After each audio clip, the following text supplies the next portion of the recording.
Holly Heron. Hi, Chris. With all the violence that David Miscavige seems to inflict with impunity, can't a few strong fellows who have had enough just physically carry him off and declare a new regime?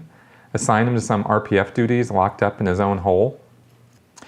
You know, above and beyond what I just answered in the last question, this actually is a very interesting question, and I'm sure there's lots of deep answers to this in terms of psychological assessments that could be made of the people who do put up with abusive relationships or abusive leadership situations and don't fight back.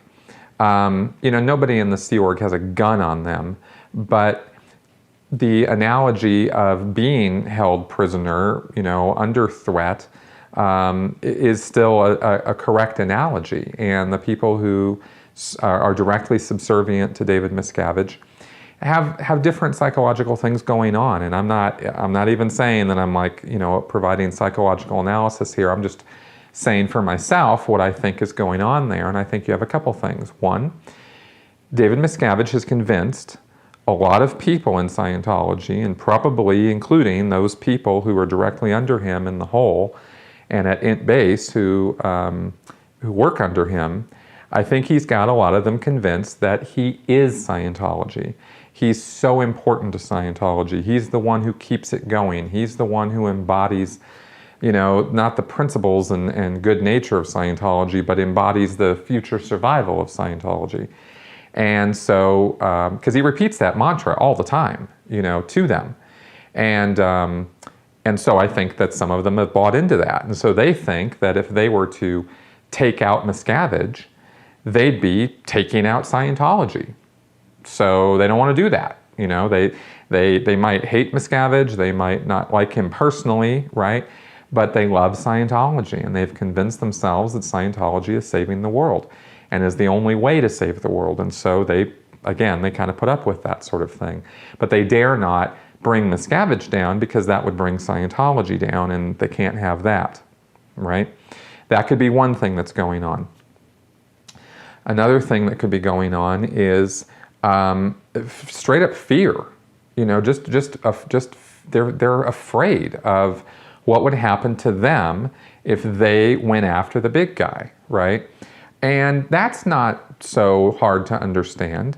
You know, look at hostage situations, look at prison situations, look at concentration camp situations where you have a great number of people being held prisoner or held hostage by one or two people.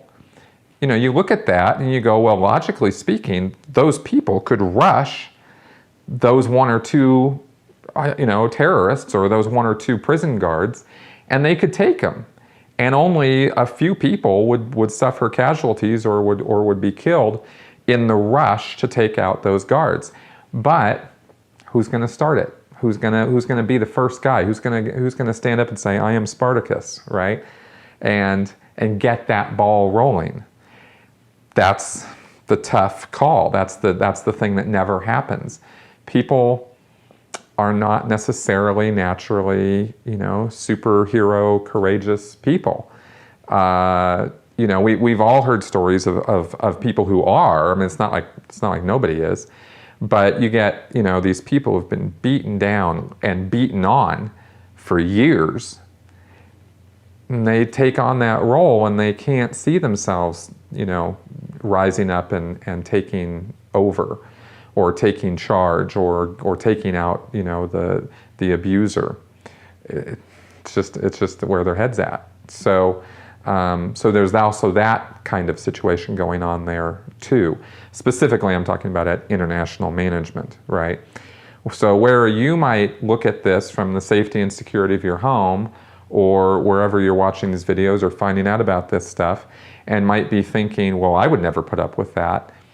You know, it's very important to understand what's happening in Scientology or in any destructive cult, to put yourself in their shoes, because they're different shoes. They're not the same as you, the viewer, you know, who's looking from outside the bubble world in and trying to understand what's going on. It's a whole different mindset in there. And when you can get that mindset and understand how that mindset's created, it's a little bit easier to understand how they put up with and deal with those kind of abuses. Doesn't, and by that I'm not saying it's okay. I'm not trying to make it sound like we should understand it so that we let it continue. You know, we're speaking out. I speak out about these things to raise awareness on it so people outside the bubble world will do something to change it, because the people inside the bubble world are not necessarily going to, you know, not all of them. So anyway, it's a complex situation, but that's the best answer I can give you right now.